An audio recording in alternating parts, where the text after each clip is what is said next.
네, 안녕하세요. 푸르미 아빠입니다. 아빠들 공부 많이 하셨는지요? 공부하시느라고 힘드시죠? 저도 이 강연 잡느라고 아주 제가 그런 표현 했는데, 죽어라고 열심히 공부합니다. 오늘은 그 내적 행복 찾기입니다. 지금 본 7강이고요. 어떻게 하다 보니까 이제 이 강연 끝나면 이제 한 번 딱 남았습니다. 이게 좀 그래도 많이 왔고요. 그 다음에 뭔가 또 했다라는 것 때문에 좀 뿌듯하기도 합니다. 자, 오늘 내적 행복 찾기, 주교제는 내적 불행이라는 책입니다. 내적 불행. 아마 이 책 읽으시면서 집어던지는 아빠들 있으실걸요.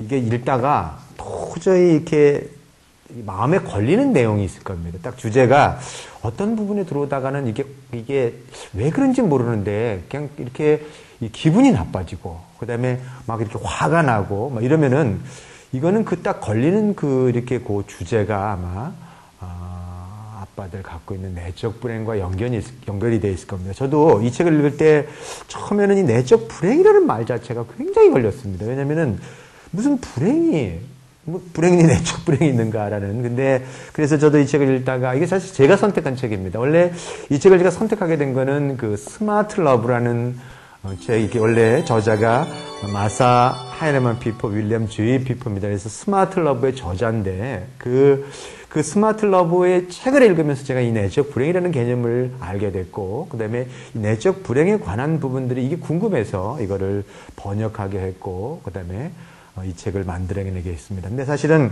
이 책이 내적 불행에 굉장히 어떤 그런 면에서 상징을 탁 보여주고 있습니다. 왜냐하면 엄마가 탁 이 머리카락도 모서리를 탁 쓰고 있습니다.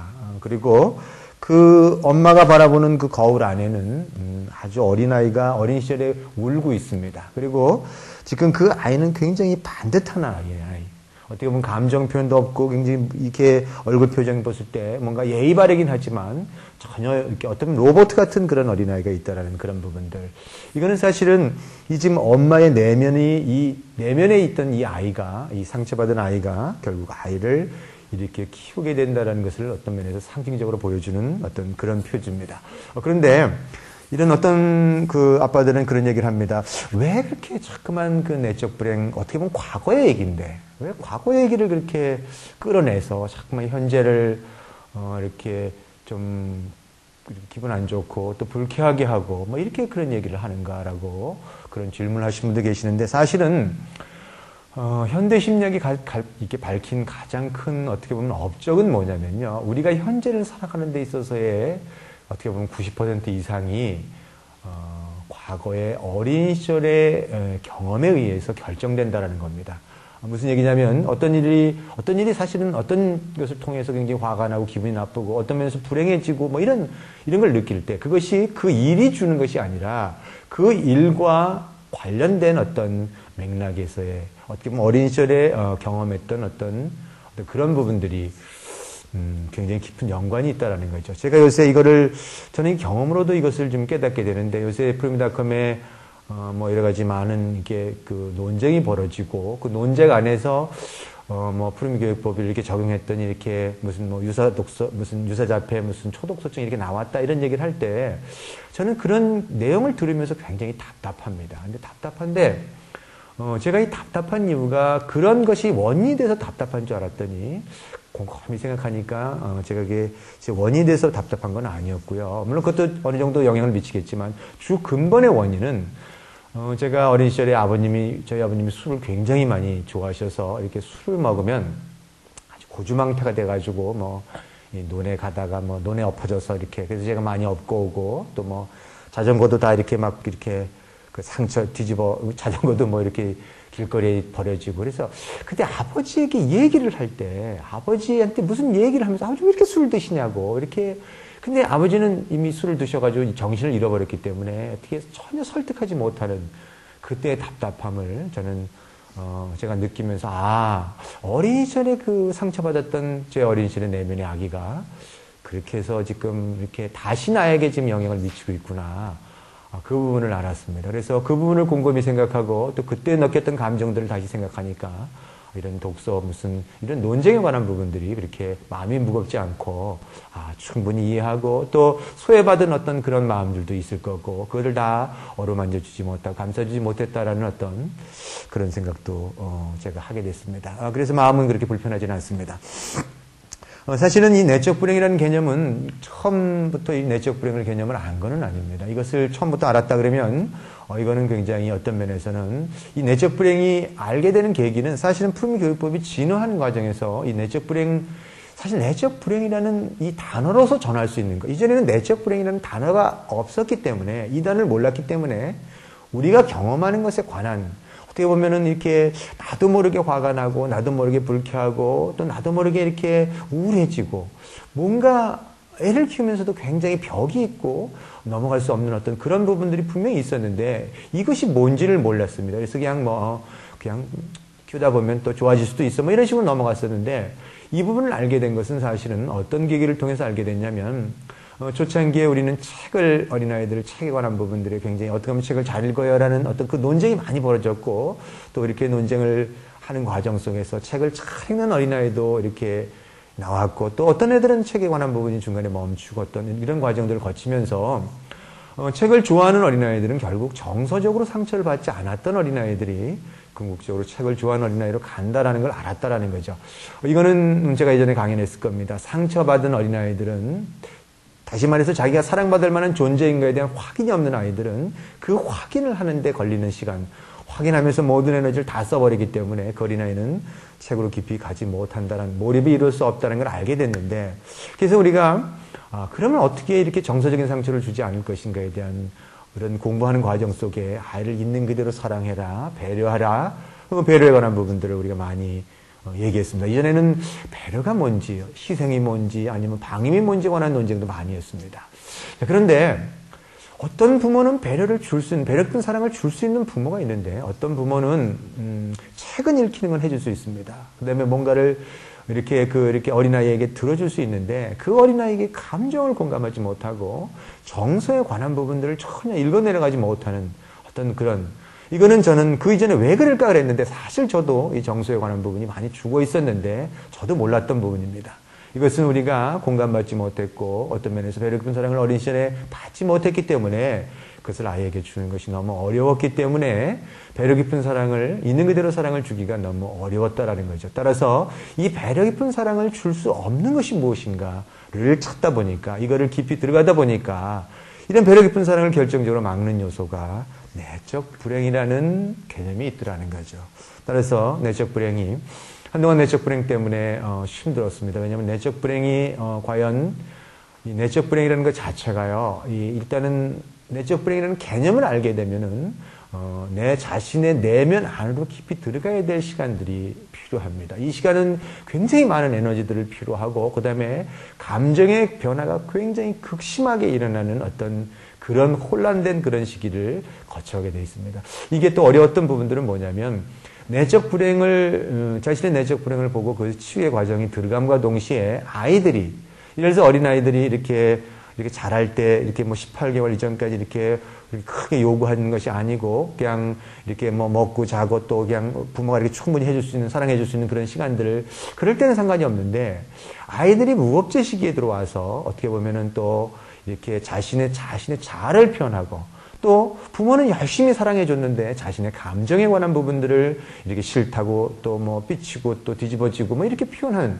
어떻게 보면 부모가 그런 부분들 이전에 경험하지 못했던 부분들을 아이가 표현해 줄 때 이때 자신의 내적 불행과 그 아이의 행동이 맞물려 버리면 이때는 이게 하나의 에너지가 이게 자신을 성장할 수 있는 에너지뿐만 아니라 아이와 함께 반응하고 아이와 함께 공감해가는 에너지도 필요하기 때문에 그래서 도리어 아주 굉장히 힘들어지게 되는 아마 푸르미 교육법을 쫓아오면서 푸르미 교육법이 쉽다라고 얘기할 수 있을지 모르겠지만 이 교육이 이렇게 쉬운 교육은 아닙니다. 이 내적 불행을 몰랐을 때는 그냥 겉으로 해줄 수 있습니다. 그러나 내적 불행을 깊이 알게 되면 굉장히 많은 변수들을 고려해야 되고 또 그런 면에서 아이들을 사랑하는 것, 있는 그대로 사랑해 주는 것이 그것이 얼마나 훈련되고 얼마나 고통스러운 일이고 또 얼마만큼 이렇게 많은 에너지를, 노력을 필요하는지를 알게 되기 때문에 그런 면에서 훨씬 더 힘들어질 겁니다. 그래서 아마 떠나는 부모님도 계실 겁니다. 떠나지만 그러나 이 내적 불행에 관한 부분을 해결하지 못하고는 결국은 평생을 살아가면서 진정한 자신이 될 수는 없다는 거기 때문에 언젠가는 다시 내적 불행에 맞붙게 될 것이고 그걸 해결하기 위해서 종교에 가든 아니면 뭐 여러 가지 다양한 방법으로 이것을 찾으려 할 겁니다. 자, 그런데 내적 불행 그러니까 이게 감이 딱 옵니다.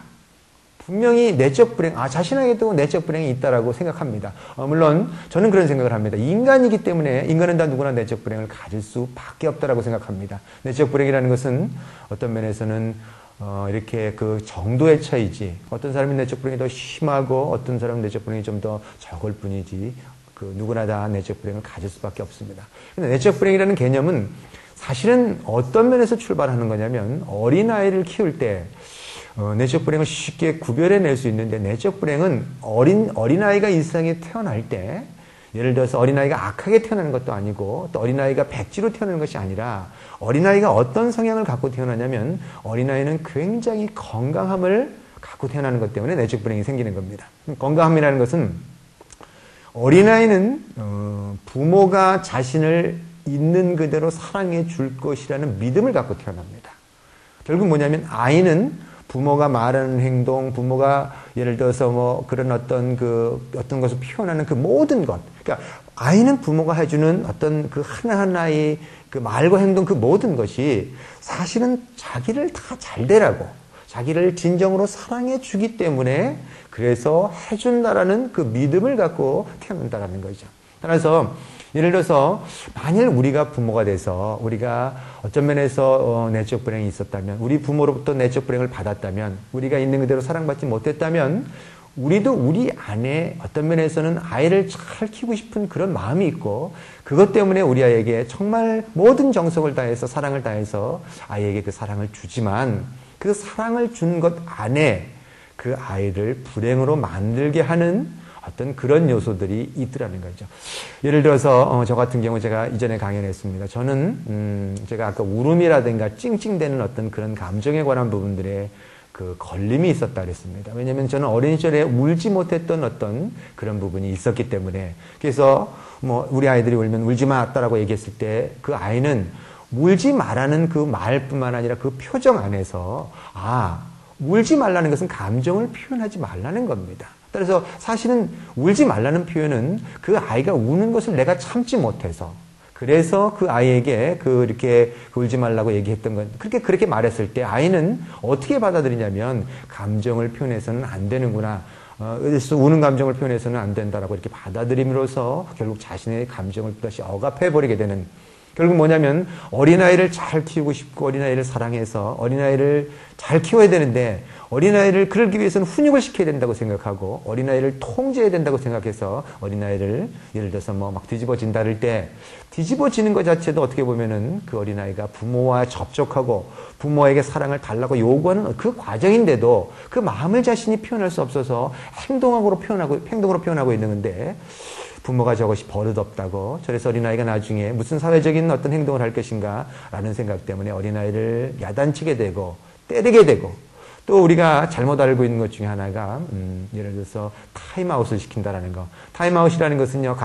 방에 가서 생각하라 이렇게 타임아웃 이렇게 하는 것들은 그거는 뭐냐면 사실 그건 일종의 버림의 과정입니다. 어린아이 자체를 너는 그렇게 이런 행동 때문에 너는 부모의 사랑을 받을 수 없다라는 받지 못할 만한 그런 받을 수 있는 건 존재가 아니라고 그 어린아이를 버리게 되는 그 과정. 근데 우리는 그것을 교육을 통해서 그렇게 하는 것이 옳다라고 배웠습니다. 그러는 과정 속에서 어린아이는 그때 느끼는 감정은 굉장히 불행한 감정입니다. 이 불행한 감정인데도 사실은 그것을 불행한 감정이라고 느끼지 않고 어떻게 느끼냐면은 그것도 우리 부모가 나에게 준 감정, 이 감정이 행복이구나라고 느끼게 된다는 거죠. 어린아이는 불행과 행복을 구별할 수 있는 어떤 근거가 없습니다. 결국 부모가 주는 그 감정이 결국은 부모가 준 모든 것이 다 행복이라고 생각할 수밖에 없는 비교의 근거가 없기 때문에 그렇게 받아들일 수밖에 없고, 그래서 나중에 진짜 행복들, 어떻게 보면은 그 부모가 그런 불행 때문에 준 것에 관한 것이 아닌 다른 사람으로부터 진짜 행복을 받았는데, 그 감정은, 다른 사람으로부터 주는 그 감정은 인정받고, 어떻게 보면은 그대로 존중받고 사랑받는 그런 과정 속에 오는 그 감정은 이전에 우리 부모가 주었던 감정과 다른 감정입니다. 다른 감정인데도 그 감정을, 진짜 행복이라고 생각하지 않고, 이전에 우리 부모가 줬던 그 감정, 불행의 감정을 행복이라고 착각하고, 나중에 성인이 돼서도 그 감정에 관한 부분들을 끊임없이 추구해 가는 과정, 이거를 우리는 내적 불행이라고 부릅니다. 이 내적 불행은 사실은 의식의 차원에서 일어나지만, 제가 보기에는 의식의 차원에서 일어나지는 않고요. 굉장히 무의식의 차원에서 아주 깊이 일어나고 있기 때문에 이 내적 불행이 갖고 있는 힘은 굉장히 무서운 힘을 가지고 있습니다. 어떻게 보면은요, 이거를 의식으로 극복한다라는 것 자체는 정말 불가능한 것이 아닐까 싶은 어떤 그런 생각들을 가질 정도로, 결국 궁극적으로는 행복이 무엇인가에 관한 부분들을 진짜 행복이 무엇인가를 알게 되고, 누군가 절대적으로 나를 진정으로 사랑해주는 사람이 있다는 걸 알게 되고, 또 다른 사람들이 느끼는 그 행복에 관한 감정들을 자신이 받아들이고 난 후에 그 어린 시절에 받았던 그 내면 안에 불행을 행복이라고 생각했던 그 내면 안에서의 그 시각들, 세상을 바라보는 세계관이 바뀌어야만 비로소 내적 불행에 관한 치유가 일어날 수 있다고 생각합니다. 예, 잠깐, 예.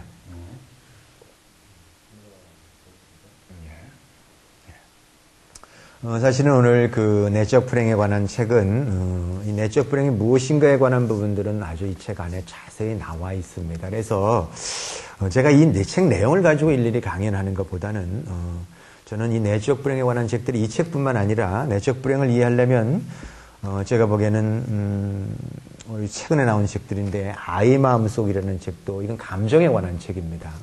그렇게 하고 오늘 제가 대표적인 책만 가져왔는데, 수치심의 치유라는 책도 이거 굉장히 깊이 들어가 있는 책입니다. 이거는 존 브래드쇼라는 사람이 쓴 책입니다. 이것도 언젠가는 강연 한번 해주고 싶은 마음이 굉장히 강한데, 이런 존 브래드쇼라든가 아니면 엠 스카펙의 아직도 가야 할 길 같은 내적 불행에 관한 책도 굉장히 많습니다. 그런데 그런 부분들을 이렇게 다 일일이 강연하는 건 어렵기 때문에, 제가 어떻게 내적 불행을 찾아내게 됐는가에 대한 부분들, 그리고 제가 어떻게 이 내적 불행을 치유했는가에 관한 부분, 제 경험의 사례를 들어서 좀 이해할 수 있는 어떤 그런 방향으로 오늘 강연을 하려고 합니다.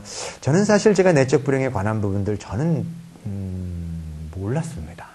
저 안에 풀미 엄마가 제가 내적 불행을 얘기할 때도, 그러면 당신은 내적 불행 없어? 그러면 저는 아주 막 큰 소리 탁 쳤던 사람입니다. 난 내적 불행 내가 알아서 다 치료했어. 사실은 제가 내적 불행을 보기 싫어서 그런 말을 했던 거지. 어떻게 다 치료했겠습니까? 지금은 많이 치료했고 지금 많이 성장했습니다. 제가 제 입으로 성장했다 그러니까 조금 이상하긴 한데, 그래도 성장한 건 성장하고, 저도 이제 긍정해주고 인정해주는 것에 좀 익숙합니다. 근데 제가 이 내적 불행을 알게 된 가장 근본적인 계기는 어떻게 해서 알게 시작했냐면, 저희 아버님이 돌아가셨을 때 가족들이 모였는데, 저희들 가족들이 모여서 이렇게, 장례를 치르고 난 다음에 이렇게 식사를 이렇게 하는데, 참 희한한 게 뭐냐면은, 우리는 비빔밥을 싫어합니다. 저는 비빔밥을 그 전에 좋아한 적이 없었는데, 저는 우리 6남매인데 6남매가 모두 다 비빔밥을 싫어하는지는 몰랐습니다. 근데 그날 모여서 어떻게 얘기를 하다가 보니까 나는 비빔밥을 별로 안 좋아해. 왜냐면 비빔밥 시키는 사람이 없습니다. 근데 큰 누나도 그렇고 작은 누나도, 미국에서 온 작은 누나도 그렇고 동생들도 다 나도 비빔밥 안 좋아한다라는 거죠. 그래서 왜 비빔밥을 싫어하는가 이렇게 얘기가 나오는 그 과정 속에서 큰 누나는 압니다. 왜 비빔밥을 싫어하는지에 관한 이유들을. 그건 뭐냐면, 그거는 저희 아버님과 관련이 있습니다.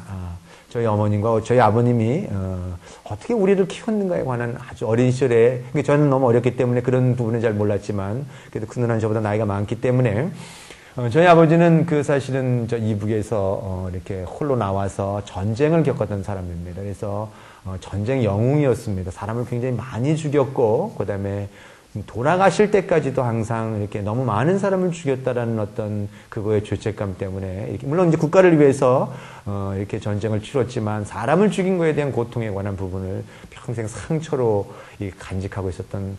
그리고 16살에 홀로 나와서 이렇게 나와서 얼마나 많은 불행을 겪었습니까? 가난에 대한 불행들, 여러 가지 불행들을 겪었는데, 그때 아버지는 전쟁을 하는 그 과정 속에서 이렇게 식사를 해도 꼭 밥을 어떻게 먹냐면은요, 이렇게 우리 이런 말 표현하면 어떨지 모르겠지만, 밥을 이렇게 묶어서 이렇게 개밥 먹듯이 그냥 이렇게 비벼서, 이게 아마 전쟁 때 이렇게 뭘 차려 먹을 수 있는 것이 없으니까 항상 이거.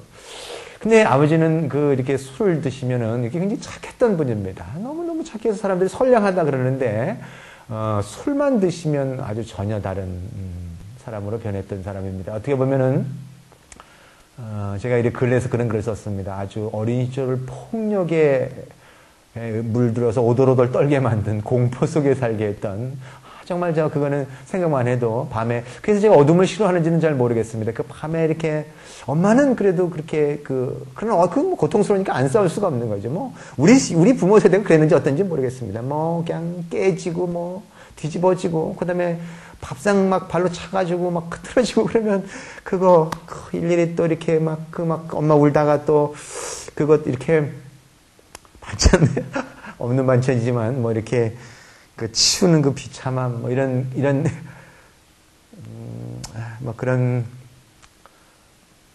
얘기 한다라는 거죠. 하지만 저만 그런 경험한 건 아닐 겁니다. 이거 제 감정을 또 벌써 내적 불행으로서 또 피하고 싶은 마음이 싹 드는 겁니다.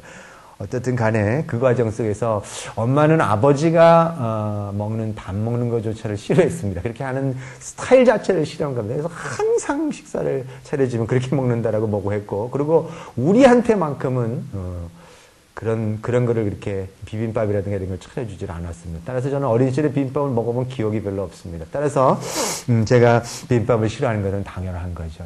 저는 그때 어린 시절에 했던 그 부분들이 결국은 나중에 성인이 돼도 나를 그렇게 지배하고 있구나라는 부분들, 내 무의식에서 우리 부모가 했던 행동들이 이미 나의 몸에 와 bek혔고 나도 모르는 사이에 내가 비빔밥을 싫어하는 게 어떤 면에서는 우리 부모에 관한 영향에 의해서 제가 이미 좌우되고 제 자신이 독립된 존재가 아닌 나의 고유한 존재가 아닌 그런 존재라는 것에 대한 깨달음이 하나 있었습니다.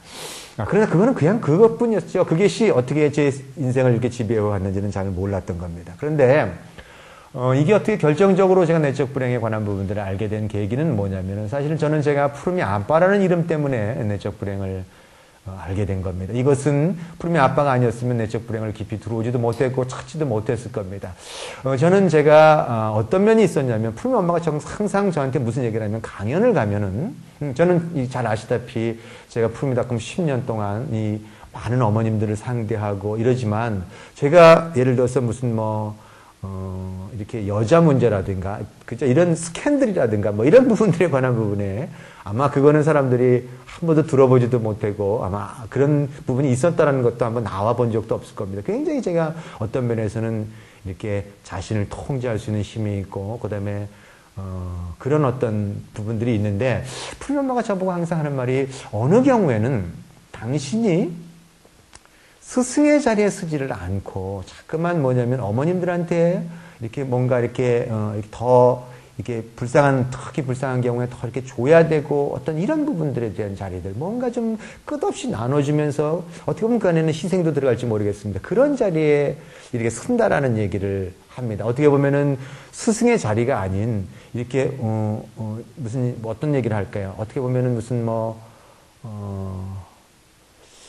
이게 애인의 자리일까요? 애인의 자리까지는 아니지만 뭔가 근데 저는 한 번도 그런 어떤 이렇게 저를 사랑해주고 오는 사람들에 대해 사랑을 받아주고 이렇게 어떤 그런 면에서의 사랑이라고 생각했지만 푸르미 엄마가 굉장히 예민한 이 후각을 가진 사람이고 시각을 가진 사람인데 가끔가다 당신이 그런 안에 그런 부분이 들어간다라는 얘기를 하고 근데 그걸 또 지켜보는 어떻게 보면은 저를 푸르미 닷컴의 어머님들 중에서는 저를 아버지로 투사한 어떤 아버지를 전이시키는 어떤 그런, 또 어머니를 전이시키는 어머님도 계실 거고, 또 아니면 어떻게 보면은 저를 남편 대신의 자리로서 전이시키는 어떤 그런 어머님도 계실 겁니다. 그래서 저는 그렇게 전이시켜 줄 때도 제가 이렇게 받아주는 어떤 그런 입장이었는데, 푸르미 엄마 입장에서는 그 부분들이 굉장히 부부로서 그런 부분들을 옆에서 지켜본다라는 것은 굉장히 고통스러운 어떤 일이었습니다.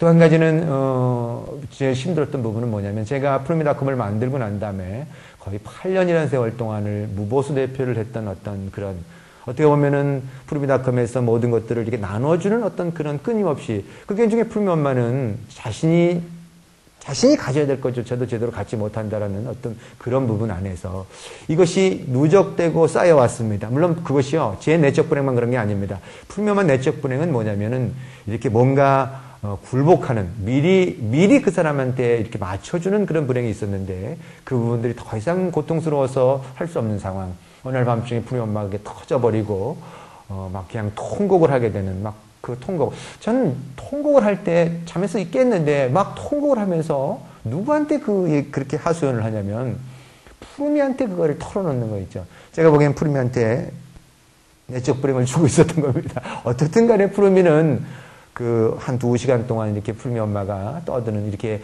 통곡하고 하소연하는, 어떻게 얘기할 수도 없는 거니까 그 자식이라도 붙들고 얘기했던 그 부분들을 쭉 이렇게 들어주더니만 딱 던지는 말 한마디. 물론 제가 그 2시간 가까이를 푸르미 엄마가 이렇게 통곡하는 거 딱 듣고 막 저한테 욕하는 거 뭐 별의별 욕하는 거 딱 들었습니다. 근데 제가 그냥 자는 척 했습니다. 깨서 뭐 내가 무슨 이건 틀려서 맞아서 그럴 필요가 없더라는 거 있죠. 왜 푸르미도 듣고 있는데 뭐 저라고 뭐. 근데 푸르미가 딱 하는 말이, 엄마, 아빠는 소년가장이잖아요. 라는 그 말 한마디 있죠. 소년가장이라는 그 말 한마디가 저한테는 아주 그냥 정말 이게 가슴에 처박히는, 막 이런 그 소년가장 있죠. 왜 그렇게 사람들한테 줘야 됐는가에 관한, 이 소년가장에 관한 틀. 저는 정말 소년가장이라는 거, 정말 그 말 한마디가, 제가 인생이 그 소년가장 때문에 이렇게 힘들었구나. 어떻게 보면 제 역할에 관한 부분 때문에 힘들었구나를 알게 된 겁니다. 사실 저는 살아보면 소년가장이었습니다. 저는 너무 어릴 때 그 아버지가 그러는 상황에서 엄마를 위로해 줘야 될 그 가장의 역할을, 오히려 보게 보면 부모의 역할을 제가 대신 맡아서 하게 되는 어떤 그런 부분들이 있었다라는 거죠. 제가 그런 얘기, 그 강연 중에 그런 얘기 많이 했습니다. 뭐냐면은 제가 고구마 줄거리에 관한 부분들이 항상 추석만 되면 고구마 줄거리 때문에 싸웠다라는 얘기. 고구마 줄거리를 제가 이렇게, 그건 제 가장의 역할이었던 거죠. 따서 시장에 팔러 갔는데, 제가 여기 내려가는 길에서 자전거 타고 넘어졌을 때 부러져서 그때 울지도 못했다는 그 아기. 그리고 제가 고등학교 3학년 때 피토하고 쓰러졌던 그 얘기 했습니다. 그런데 15일 동안 출혈이 있었는데도, 저는 제가 그걸 부모한테 알리지 않고, 엄마한테 알리지 않고, 그 모든 고통을 제가 혼자 참아가면서, 출혈을, 그리고 몇 년 동안 이 위궤양에 관한 통증을 알아가면서도 그거를 그렇게 모든 걸 자신이 참아가게 되는 어떤 그런, 왜냐면 그런 얘기를 엄마한테 얘기했을 때 걱정하실 그 마음, 그건 어린아이가 져야 될 짐이 아니었는데 너무 어린 시절에 이미 그 무거운 짐을 제가 이미 져버렸던 그런 아이가 있었던 거죠. 저는 사실 제가 그거는 기억 속에 있었던 내용들이기 때문에 금방 찾아내기가 쉬웠습니다. 그런데 제가 이 소년가장에 관한 부분을 결정적으로 알게 된 것은, 저는 이거는요, 이 무의식 안에 들어감으로써 결정적으로 알게 된 건데, 저는 어둠을 굉장히 싫어합니다. 이게 이 푸르미 엄마가, 예를 들어서 제가 이렇게 오면 발자국만 쏠리면 푸르미 엄마는 불을 이렇게 켜놓는, 다 가난했으면서도 불을 다 환하게 켜놓고, 제가 집에 들어와서 뭔가 익숙해져야만 불을 끄게 되는 어떤 그런 상황들을 이렇게 항상 그랬다는 건데, 나중에 그 얘기를 하더라는 거죠. 근데 저는 제가 어둠을 싫어하는지 몰랐는데, 항상 저는 제가 그런 면에서 이렇게 책을 볼 때도 항상 다 켜놓고 봐야만 되는 어떤 그런 면들이 있었습니다. 그런데 왜 어둠을 싫어하는지, 그 다음에 제가 태어나서 첫 번째 하는 기억이 어떤 기억이냐면, 창문이 이렇게 있는, 어떤 창문이 있는, 문을 여닫는 문인데 햇볕이 환하게 들어왔을 때 그 환하게 들어온 것이 이렇게 행복했던 기억. 그것이 제가 인생에 태어나서 첫 번째 기억입니다. 아마 첫 번째 기억이라는 것은 사람이 기억하는 첫 번째 기억은 그 기억이 너무도 강렬했기 때문에 그것이 아직까지도 의식 안에 남아 있었던 건데 저는 어떻게 생각했냐면 그 햇볕의 강렬함이 행복함이 제가 어린 시절에 아마 행복하게 자라지 않았는가 뭐 저는 이렇게 착각을 했던 겁니다. 근데 사실은 나중에 알고 보니까 그런 것이 아니었다라는 거죠. 제가 어머님 돌아가시기 전에 저한테 그냥 흘려 지나갔던 말이 있었습니다. 뭐냐면은 아버지와 그런 어떤 고통 속에서 도저히 살기 힘들어서 제가 1살 무렵에 큰 누나 작은 누나 저를 놔두고 아버지하고 싸워서 친정집에 갔다라는 얘기를 했는데 제 머리가 이렇게 짧았던 머리가 있었는데 집에 들어왔더니 머리가 길어져 있더라라는 얘기를 했습니다. 그럴 때 저는 뭐 부모들이 다 싸우니까 뭐 그렇지 뭐 그냥 아무런 생각 없이 그냥 지나갔던 건데 사실은 알고 보니까요. 저는 1살 때 부모로부터 버림받았던 겁니다. 부모는 일부러 그런 건 아닙니다. 부모가 뭐 어떻게 일부러 그랬겠습니까? 왜냐하면 자신에 관한 문제들이 너무 고통스러웠기 때문에 자신의 문제를 해결하려고 갔지만 아이 입장에서는 그 부모의 고통이라든가 부모의 그 어떤 것을 이해할 수가 없었던 겁니다. 아이 입장에서는 일단 사랑을 주던 엄마가 갑자기 6개월 동안 사라져 버렸다면 그 아이가 내릴 수 있는 결론은 단 한 가지밖에 없습니다. 왜 부모가 나를 떠날 수밖에 없었는가? 결국 내가 사랑받을 만한 존재가 아니라서 내가 못나서 내가 사랑받지 나 때문에 어린애가 내릴 수 있는 결론은 그것밖에는 없습니다. 왜냐하면 신 같은 부모를 비난할 수는 없고요. 그 부모가 그거조차 나를 버렸을 때 줬던 그 감정조차도 그것도 부모가 나를 위해서 줬다라고 생각할 수밖에 없었던 거고 저는 제가 버림받지 않기 위해서 저는 인생을 그렇게 노력하고 그렇게 열심히 일하고 그렇게 남한테 주기 위해서 살아왔다라는 거죠. 결국은 저는 근본적으로 인정에 관한 욕구가 있었던 겁니다.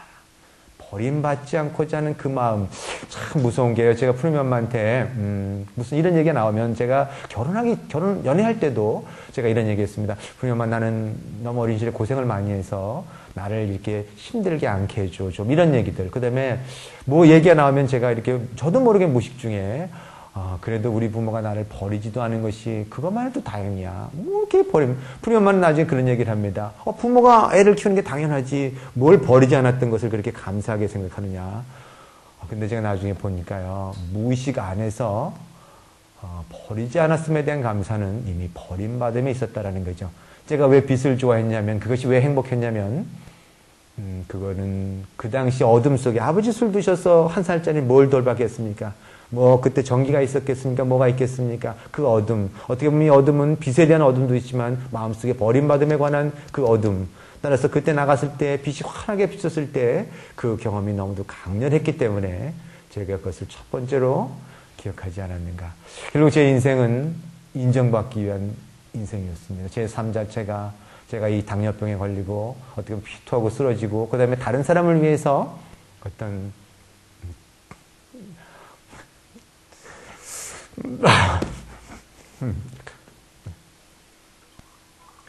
남아있네.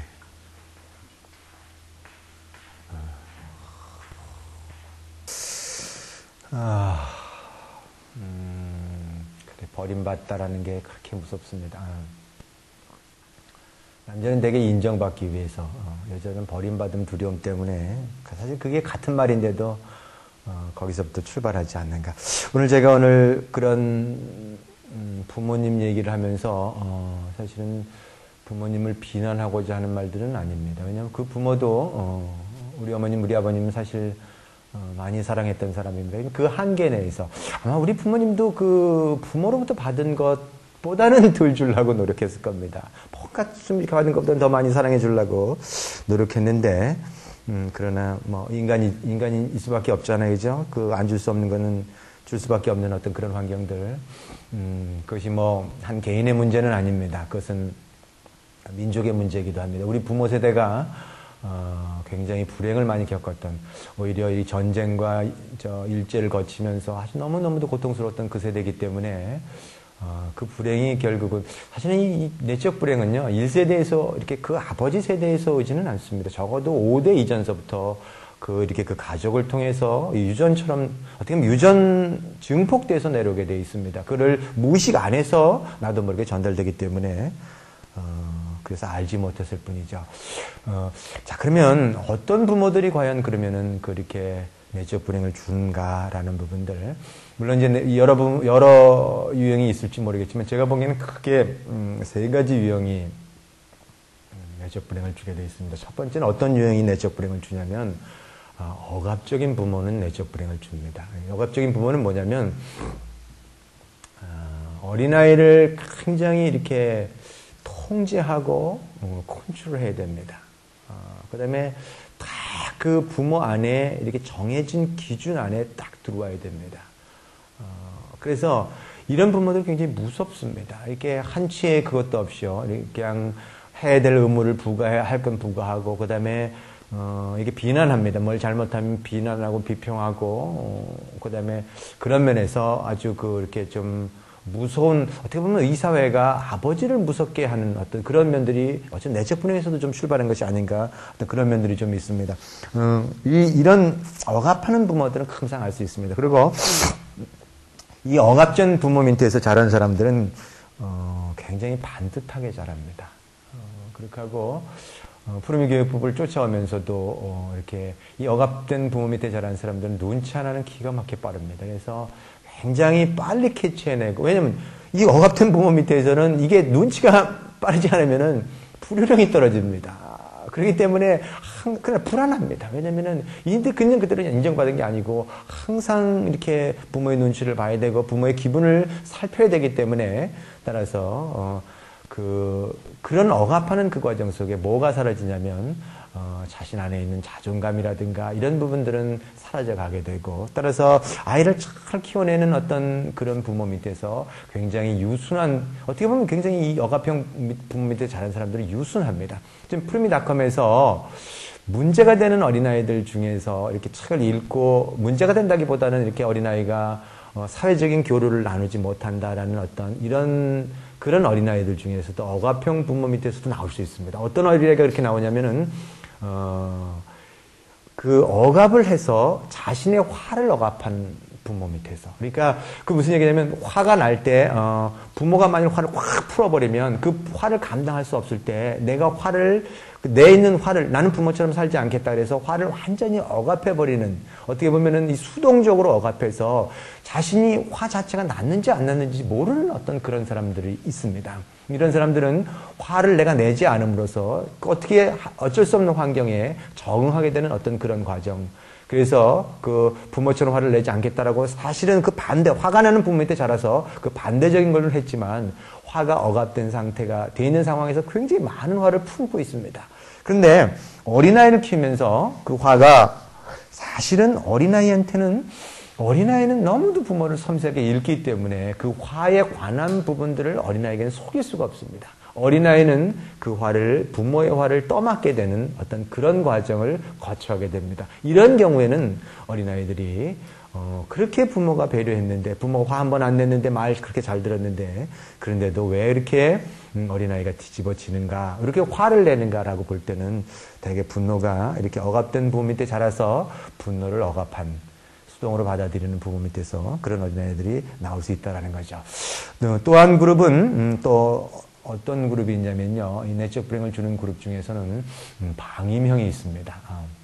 방임형은요, 남들이 볼 때는 방임형 안에서도 이 방임형도 사실은 또 방임은 두 가지 의미가 있습니다. 하나는 어떤 거냐면, 어린아이가 뭔가를 도와달라고 요청을 했을 때, 자기가 스스로 지금 뭔가 이렇게 하려고 그러는데 할 수 없어서 이렇게 도와달라고 요청했을 때 도와주는 거, 이거는 방임이 아닙니다. 그런데 부모가 아이가 도와달라고 요청하기도 전에 그때 뭔가 하는 것들에 관한 부분들이 이렇게 좀 마음에 이렇게 좀 사랑을 좀 주고 싶은 그런 마음 때문에 아이가 스스로 하는 것을 기다리지 못하고 부모가 먼저 가서 도와주는 경우, 이 경우에 어린아이들은 어떤 상황이 되냐면, 예를 들어서 내가 스스로 할 수 있는 것도 할 수 있는데 왜 부모가 나를 도와주는가, 내가 못나서라고 밖에는 결론을 내릴 수밖에 없습니다. 따라서 그런 경우에 도와주는 경우, 한 경우에 방임이 하나가 있고, 또 한 경우는 어떤 경우에 방임이냐면 어린아이가 어떻게 예를 들어서 화를 낸다. 분노가 일어난다 그러면 그 분노를 엄마가 대면하는 것이 너무 고통스러워서. 그러니까 어린아이가 화가 나는 것에 관한 부분들을 그 어린아이 그 화해를 반응해주고 대면해서 그 화에 관한 그 욕구에 관한 충족되지 못한 욕구를 자신이 정면으로 봐서 충족시켜주고 충족시켜줘야 되는데 그 어린아이가 나는 화를 내가 대면하는 게 두려워서 그래서 그거를 회피하기 위해서 다른 거로 돌려버리고 그 다음에 아이가 뭔가를 뒤집어지고 뭔가를 해달라 그래도 전혀 그것에 관한 것들을 이렇게 도와주지 않는 그런 부모 밑에 따라서 그 어린아이는 정말 공감받았다는 것 자체를 알지 못하게 되는 어떤 그런 방임형의 두 가지가 있습니다. 따라서 방임형 부모는 남들이 볼 때는 굉장히 배려가 이렇게 해주는 것처럼 보이지만 사실은 배려 안에 또 뭐가 깔려 있는 거냐면 아이한테 사랑받고 싶은 그 마음. 내가 어린 시절에 받지 못했던 사랑을 아이한테 사랑받기 위한 부분들이 먼저 깔려 있다라는 거죠. 따라서 사실은 그런 면에서 이 배려와 희생에 관한 부분들이 혼동될 수 있습니다. 희생에 관한 부분들은 어떤 면에서는 내한테 사랑을 내가 줄 때 받고자 하는 것을 전제로 해서 무의식에서는 내가 이만큼 주니까 너는 나한테 뭘 좀 줘야 된다라는 것을 전제로 깔고 하는 겁니다. 배려는 어떤 조건을 깔지 않습니다. 있는 그대로 아이에게 주는 것이기 때문에 내가 그 물 주면서 이렇게 네가 나한테 뭘 줄 거를 요구하지 않는 거죠.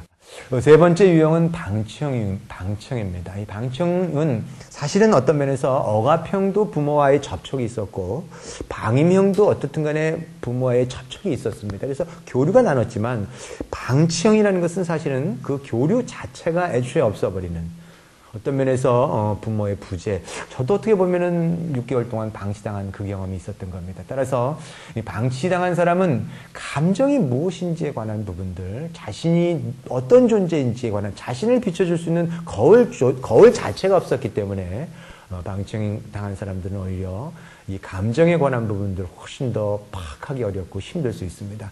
방치형 당한 사람들은 부모의 부재라든가 물론 직장을 다닌다 해서 꼭 제가 보기에는 무슨 방치형은 아닙니다. 그러나 감정적으로 전혀 반응해 줄 수 없는 어떤 그런 상태이기 때문에 방치형 밑에서 자란 어머님들 중에서는 어린아이 감정을 읽는 게 너무너무 힘들 수도 있고 또 한 가지는 방치형 부모 밑에 자란 사람들은 용감합니다.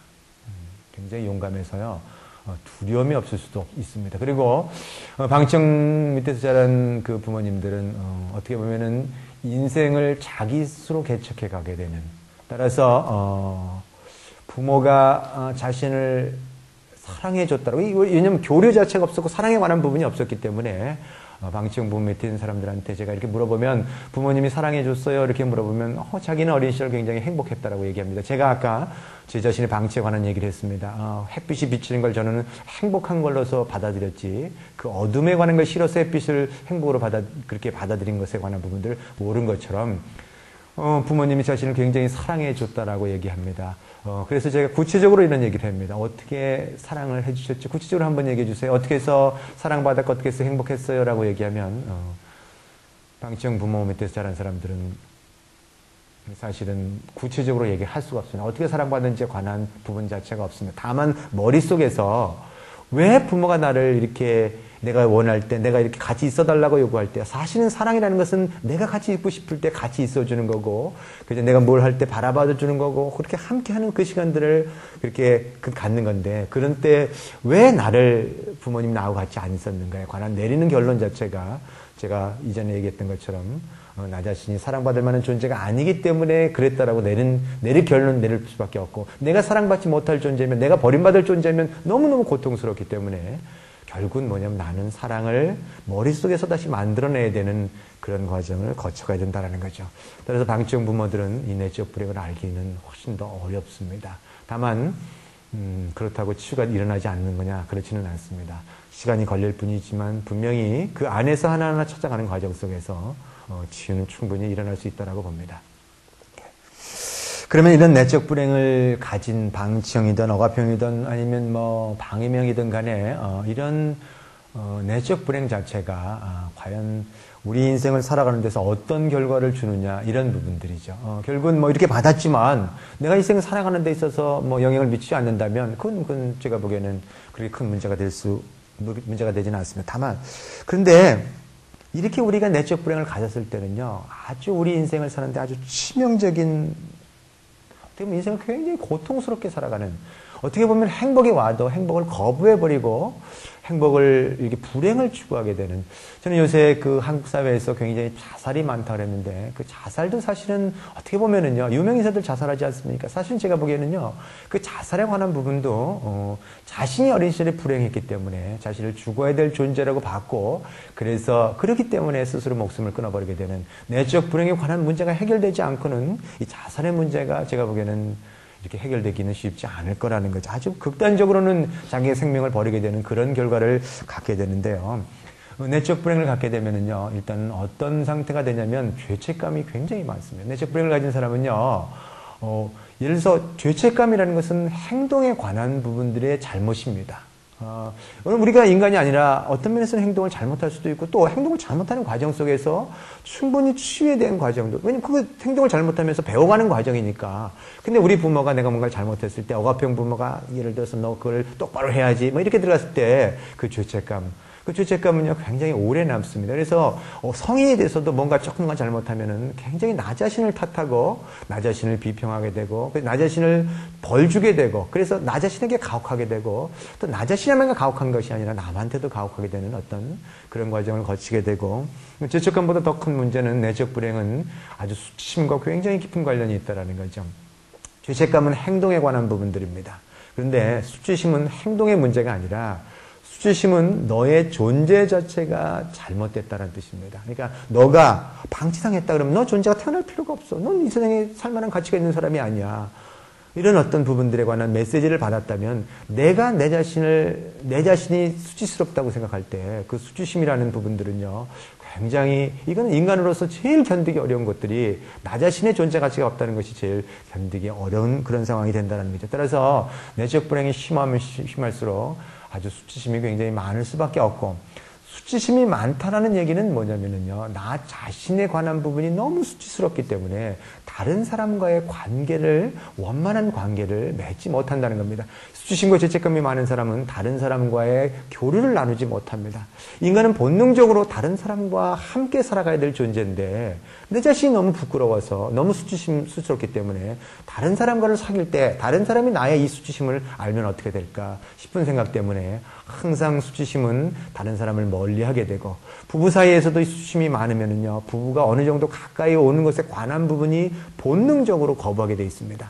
이 수치심이 많은 사람은요, 따라서 이게 나도 모르게 본능적으로 어떤 사람이 다가오면 그 사람을 밀쳐내게 돼 있고, 따라서 그런 면에서 계속 이렇게 좋은 관계를 왔다가도 좋은 관계가 더 깊어지면 오히려 그 좋은 관계를 깨버리고 싶은 그 욕구들이 더 훨씬 더 강하게 되는, 따라서 다른 사람과의 관계 내에서의 원만하지 못하기 때문에, 사회적인 관계가 원만하지 못하기 때문에 그 사람은 항상 외롭게 됩니다. 너무너무 공허하고 외로워서 이 공허함과 외로움을 채울 수 있는 여러 가지를 찾게 되더라 이거죠. 이거를 저는 뭐라고 부르냐면, 이 외로움에 관한 부분들을 이렇게 해줄 수 있는, 뭔가 채워줄 수 있는 것들을 외부에서 찾게 됩니다. 내면에서 찾는 게 아니라. 이런 것들을 우리가 흔히 얘기하는, 현대의 사람들이 고독하다 그러고 외롭다 그러는데, 그때 그거는, 이걸 채우기 위해서 우리는 뭐에 들어가야 되냐면 강박에 들어가야 됩니다. 그리고 중독 현상에 빠지지 않으면 안 되는, 게임을 빠지든 아니면 무슨 어떤 것에 빠지든 간에 이 공허함을 채우기 위한 어떤 그런 부분들을 해줘야 된다는 거죠. 내적 불행을 가진 사람들은요, 그런 면에서 자신의 감정 자체가 부정당한 사람입니다. 이 감정이라는 것은요, 사실은 프리엄마가 이런 표현을 했습니다. 감정을 부정당한다는 것은 날아가는 새 보고 날지 못하게 하는 거고, 물고기 보고 헤엄치지 못하게 하는 겁니다. 감정 자체는, 감정이라는 것은 이모션입니다. 모션, 행동을 하게 하는 에너지, 어떻게 보면 움직이게 하는 에너지인데, 이 감정 자체가 부정당했다는 것은 나의 정체성 자체가 부정당한 겁니다. 내가 누군지에 관한 부분들이 부정당했다는 거죠. 사실은 모든 감정이 부정된 것은 아닙니다. 저는 울음에 대한 감정이 부정당했기 때문에 제가 이렇게 이 카메라 앞에서 이전 같았으면 운다라는 건 상상도 못했던 어떤 그런 거지만, 제가 이제 감정을 이제는 표현할 수 있습니다. 이제는 모든 아빠들이 봐도 제가 운다 그래서 아빠들이 저보고 비난하겠습니까? 뭐 하겠습니까? 울음이 나오니까 우는 건데, 제가 울음을 억제했을 때는 제 모든 감정들, 울음에 관한 감정만, 어떻게 보면 방어적인 감정, 무슨 예를 들어서 무슨 그런 감정만 억압되는 것이 아니라 저의 모든 감정들이 다 억압돼 버리는 그런 상태를 갖게 된다는 거죠. 감정이 억압되면은요, 결국 감정을 느끼고 싶어서, 그래서 오히려 아마 술을 먹고, 술 먹으면 뒤집어지면서 막 그렇게 억압했던 사람, 감정 없던 사람이 술만 먹으면 막 흥분되고요. 그래서 아마 또 중독을 더 찾게 되게 되는 어떤 그렇다는 거죠.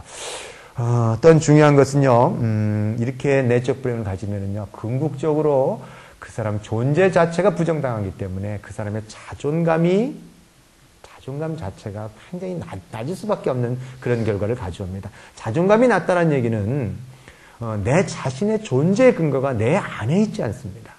나의 존재 자체가 인정받으면 나는 다른 사람과의 교류를 안 나눠도 내 스스로 존재할 수만 있다면 이거는 그 사람이 고독해도 그 사람은 충분히 그 인생을 살아갈 수 있다는 거예요. 사실 이 고독을 선택하는 그런 사람도 있습니다. 그래서 그런 게 예를 들어서 종교적인 사람들은 고독을 선택하고 자존 안에서 어떻게 보면 신과의 1:1 대면 안에서 굉장히 행복한 삶을 살아갈 수 있습니다. 그런데 자존감이 낮아졌을 때는 내 자신의 존재 근거가 없을 때는 나 자신 안에서 존재의 근거를 찾지 못하기 때문에 결국 외부에 의해서 찾을 수밖에 없다는 거죠. 외부의 물질이라든가 외부 다른 사람의 인정이라든가 뭐 칭찬이라든가 아니면 무슨 업적이라든가 그런 면에서 찾을 수밖에 없기 때문에 결국 나는 내 자신은 다른 사람의 눈에 의해서 좌우되게 되는, 어떻게 보면 다른 사람이 내 삶을 살아주게 되는, 결국 나 자신의 삶들은 사라져버리고 그건 끊임없이 불안을 이야기합니다. 이 불안 자체는요, 다른 사람이 인정해줘도 불안하고 인정 못해줘도 불안합니다.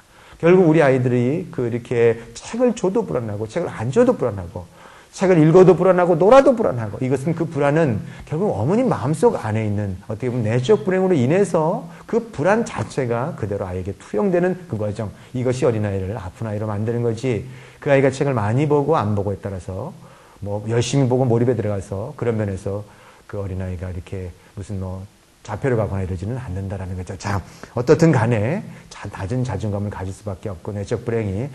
따라서 내적 불행을 가진 사람들은요, 항상 어떤 형태로 가야 되냐면 두 가지 형태가 나오게 되어 있습니다. 이것은 앨리스 밀러가 한 얘기인데, 내적 불행이 깊어지면 깊어질수록 우리는 끊임없이 두 가지, 하나는 뭐냐면 자기에 관한, 나 자신 너무 수치스러운 존재이기 때문에 자기가 더 이상 수치스럽게 살 수 없기 때문에 뭔가 자신을 끌어올려야 되는, 이걸 뭐냐면 과대망상으로서 끌어올리게 되고, 또 한 가지는 뭐냐면 다른 사람보다는 내가 낫다는 경멸을 통해서, 내적 불행이 표현되는 방식은 항상 과대망상과 경멸의 두 양식으로 표현됩니다.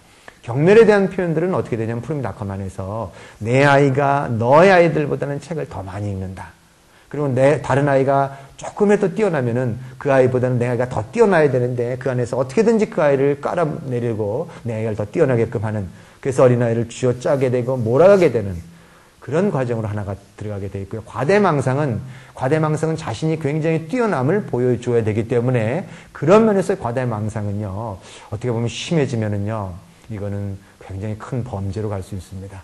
제가 보기에는요, 이렇게 연쇄살인범들은 대개 이 과대망상에 관한 내적 불행이 굉장히 깊어서 이 과대망상에 관한 어떤 면에서의 그거를 가지고 있다는 거죠. 무슨 얘기냐면요, 어린 시절에 예를 들어서 강호순이 같은 전세살인범은 어린 시절에 굉장히 수치심을 많이 당했던, 내적 불행을 많이, 부모로부터 존재 자체에 관한 부분들을 사실은 부모가 일부러 준 건 아니었지만 그런 과정을 많이 받았던 사람입니다. 그래서 그 사람은 굉장히 외로운 사람이고, 그 다음에 그런 사람은요, 감정에 관한, 다른 사람에 대한 감정에 관한 부분들은 이미 끊어버린 사람입니다. 이미 내 감정이 묻어졌기 때문에 내가 어떤 행동을 했을 때 다른 사람이 어떤 감정을 느낄 거라는 것에 관한 부분들은 이미 감지하지 못하는, 그래서 사이코패스가 되는 거고요. 또 한 가지는 뭐냐면 자신이 너무너무 깔아지기 때문에, 너무 자신이 초라한 존재가 되기 때문에 자신이 그렇지 않다라고 보여주기 위해서는 힘을 보여줘야 됩니다. 따라서 힘을 보여주기 위해서는 어떻게 되냐면 사람을 죽이면서 내가 이렇게 힘이 세, 나는 너무너무 힘이 강한 사람이야, 이렇게 자신이 그걸 느껴야만 마음의 균형이 잡게 되고, 그래서 또 한 번 죽였는데 그 죽이고 난 다음에 그 마음의 균형이 잡혀지면 또다시 어느 시점이 지나면 또다시 쫙 깔아지고, 불행에 대한 욕구가 더, 내적 불행에 대한 욕구가 더 이렇게 오면서 또다시 죽여야 되는, 그것이 중독입니다. 중독에 관한 부분들이 다시 일어나게 되는 그 과정을 거치더라는 거죠. 자, 내적 불행이 어떻게 보면은요, 우리 인생을 살아가면서 있어서 너무너무 고통스러운 삶들을 살게끔 해주는, 진정으로 내 삶이 아닌 다른 사람의 삶을 살게 해주고 결국은 그렇게 살다가 죽어가게 하는, 이거 사실 어떻게 보면은요, 평생 이거 모르고 사는 사람들 굉장히 많습니다. 다만 이것을 알아서 이것을 치유할 수만 있다면 그때는요, 전혀 다른 세상이 존재하게 될 겁니다. 사실은 내적 불행이 내적 불행 자체가요, 이게 뭐하고도 관련되어 있냐면은, 수치심 중독하고도 굉장히 깊이 관련이 있습니다. 그러니까 수치심 중독이라는 것은 또 뭐하고 관련이 있냐면 사회 의존성과 관련이 있습니다. 우리가 우리 어린아이를 키우면서 자꾸만 지금 프림다컴에서 이렇게 문제가 되는 것은 사회성에 관한 부분. 책을 줄 땐, 초기에 줄 땐 잘 받아들이는데 5살, 6살만 되면 어린아이가 사회적으로 참 사귀기가 어렵다. 다른 사람하고 이렇게 하면서 부딪힌다. 뭐 이런 부분들이 자꾸만 문제가 되는 것은 뭐냐면요, 이거는 부모 안에 있는 어떤 그 내적 불행에 관한 부분들을 자체를 보지 못했고, 그 다음에 부모, 특히 엄마 안에 굉장히 수치심이 많이 존재하는 경우에 이 경우가 이렇게 그렇게 될 수 있다는 거죠. 무슨 얘기냐면요, 수치심이 굉장히 많은 사람들은요, 내 안에서 이 수치심 중독이 된 사람은 나 스스로 쓸 수가 없습니다. 그 수치심 중독은요, 이렇게 사실은 이 사회성과도 굉장히 밀접한 관계가 있습니다. 저는 사회성이라는 것은요, 그 진정으로 배려받은 사람이, 특히 사회성이 강한 어린아이들은 자신이 독립돼서 사랑받아서 나도 굉장히 이렇게 나 자신이 존중할 수 있는, 나 자신이 고유한 존재고 다른 사람도 고유한 존재다라고, 그래서 서로가 함께 고유한 존재로서 독립된 존재가 서로 사랑을 주고받는 것들을 저는 사회성이라고 봅니다. 그런데 내적 불행이 강해서 수치심 중독이 있는 사람은 홀로 서지 못합니다. 홀로 서지 못하기 때문에 항상 남한테 의존하게 되는 그런 관계. 그래서 다른 사람과의 관계에 관한 부분들 안에서 이것이 이루어지지 않으면 굉장히 불안해집니다. 5살짜리, 6살짜리 어린아이들이, 물론 무법자식에 나올 때 어린아이들이 사실은 그렇게 사람 사귀는 거 좋아하지 않습니다. 그런데 자기 스스로 굉장히 깊이 몰입할 때는 몰입하는데, 엄마의 입장에서는 엄마가 다른 사람으로부터 독립되지 않았고 자기 안에 의존성이 굉장히 강하기 때문에 엄마의 불안이 아이한테 그대로 투영되게 되어 있습니다. 그래서 어린아이가 스스로 어떤 행동을 하면은 다른 사람과의 교류가 없다라고 생각해서, 그래서 그 어린아이가 자꾸만 접촉하게 하고, 그 어린아이가 이렇게 있어. 그래서 접촉하지 못하면 그 어린아이가 뭔가 잘못되지 않았는가 자꾸만 평가 내리고, 그 어린아이에게 그러면서 상처를 더 깊이 줘버리게 되는 그런데 엄마는요, 그 아이가 자신으로부터 독립하는 것조차도 보지 못합니다. 그래서 그 독립에 관한 부분들을 막아서 자꾸만 또다시 의존하게 만드는, 이거를 우리는요, 사회성이라고 잘못 혼동하고 있는데, 제가 보기에는 사회성과 사회 의존성을 혼동하셔서는 안 됩니다. 사회성은 정말 그런 면에서 진정한 사회성이라는 것은 독립이 이루어질 때 그것이 사회성이 나올 수 있는 거고, 사회 의존성은 독립되지 못하기 때문에 이것은 거짓의 사회성이 되어버립니다. 이것을 저는 뭐라고 불렀냐면 떼거지 사회성이라고 불렀습니다. 되게 아빠들요, 이렇게 물론 우리 사회는 떼거지 사회성이 굉장히 많습니다. 뭔가 모여서 뭐라고 수다 떨고 얘기하고 나누고, 물론 그건 좋습니다. 하지만 그런 것이 없었을 때 내가 스스로 홀로 존재하지 못하는, 내가 스스로 내 자신의 내면을 보고 성장하는 시간들은 갖지 못하게 되고, 항상 나 자신이 아닌 다른 사람에 의존해서 내가 내 삶을 살아가는 어떤 그런 삶을 살 때 그 불안이 아이한테 그대로 전달될 수밖에 없다라는 거죠. 되게 사회성을 걱정하는 어머님들은요, 어린 시절에 그 부모로부터 사회성을 강요받은 부모들이 굉장히 많습니다. 따라서 나는 살면서 다른 사람과 이렇게 사귀지 못했는데, 그래서 힘들었는데 내 아이도 그렇지 못할까봐 그렇게 두려워서 그래서 사회성을 강요하는, 그래서 자꾸만 아이가 상처를 받는 상황에 밀어넣는 경우들이 굉장히 많다라는 거죠. 자, 어떻든 간에 굉장히 그 고통스러운 삶들을 살게끔 하는 것이 내적 불행입니다. 따라서 이 내적 불행에 관한 부분들은 사실 정면으로 본다는 건 너무 고통스러워서 우리는 이 내적 불행을 회피할 수만 있다면 정말 모든 일을 다 합니다. 이 자신 안에 있는 내적 불행을 보지 않기 위해서라면 그거 보는 것만 빼놓고 다 할 수 있습니다. 내적 불행을 본다는 게 너무너무 두려운 겁니다. 내 안에 존재하는 나 자신의 버림받은 감정, 내 어린 시절에 그 쓰라렸던 감정, 제가 어린 시절에 버림받았다라는 어떤 그 감정을 내가 다시 대면한다는 건요, 이거는 보통의 고통이 아닙니다. 요거만 피할 수만 있다면 뭐 열심히 일을 해도 되고 뭘 하든 간에 상관없습니다. 따라서 우리는 무의식 안에서 이거를 보지 않기 위해서, 이거를 의식에 떠오르지 않기 위해서 이거를 끊임없이 어디에 밀어넣어 버리냐면 무의식 안에 밀어넣어 버립니다. 우리 내적 불행이 갖고 있는 것을, 이 밀어넣는 것을 칼 융은 그림자라고 표현했습니다. 그런데 이 그림자가 많으면 많을수록 우리 의식이 올라오면 안 되기 때문에, 내가 그것을 대면하기 너무 고통스럽기 때문에 우리의 이 어떤 면에서 무의식에서 올라오는 것을 억압하게 되고, 이 억압에 비례해서 사실은 불안은 증가하게 되는 겁니다. 우리는 이 불안을 못 견디기 때문에 이 불안을 피하기 위해서 쓸 수 있는 방법이 사실은 제가 중독이라고 그랬습니다. 어디에 중독에, 어디 뒤에 숨냐면, 제가 보기에는 제일 뒤에 숨는 방법 중에 보편적인 게 일 뒤에 숨습니다. 저는요, 일을 열심히 할 때는 이 불안이 올라오지 않습니다. 이 불안은 언제 올라오냐면 저녁에 홀로가 됐을 때, 밤에 잠잘 때 가만히 있으면 불안이 올라오고, 그 다음에 뭔가 일을 안 하면 불안이 올라오고, 그래서 열심히 일을 해야만 되는 어떤 그런 상황, 일을 함으로써 없는 보람이라든가 그 행복이 있습니다. 그러나 일을 하면서도 쉴 수 있어야 되는데 쉬면은 불안하다면 이건 뭔가 안에 있는 내적 불행을 감추고 있는 것이 아닌가. 그 다음에 어디 뒤에 숨을 수 있냐면 제가 보기에는 운동 뒤에 숨습니다. 운동도 적절한 운동은 굉장히 좋습니다. 자신의 건강을 위해서. 그런데 운동이 적절한 운동이 아니라 아주 극단적인 운동으로 갑니다. 자신의 생명에 관한 부분들을 위험할 만한 하는 그런 부분들. 따라서 그 스릴을 즐겨갑니다. 사람들은 위험이 주는 어떤 그런 스릴에 대해서 즐거움을 가질 때 그것이 사실은 어떤 면에서는 그 스릴이 무엇이냐면 자신의 불행을 잊기 위한 방법들. 운동 뒤에 숨어서 자신 내면에 있는 이 불안을, 왜냐면 그 운동의 짜릿한 그 맛이 나의 불안을 느끼게 해주게 되는, 오히려 또한 그 운동의 그 극단적인 운동이 나 자신에 관한, 내 자신이 나 자신을 보잘 것 없고 나 자신을 파괴될 존재고 나 자신의 불행한 존재라는 것에 관한 부분들을 더 가게끔 만드는. 따라서 그래서 나중에는요, 운동을 통해 상처를 입게 되는 경우는 이거는 내적 불행에 의해 숨는 거라고 보시면 됩니다. 또한 어디 뒤에 숨냐면 제가 보기에는 참 눈치채기 어려운 것 중에 하나가 감정 뒤에 숨습니다.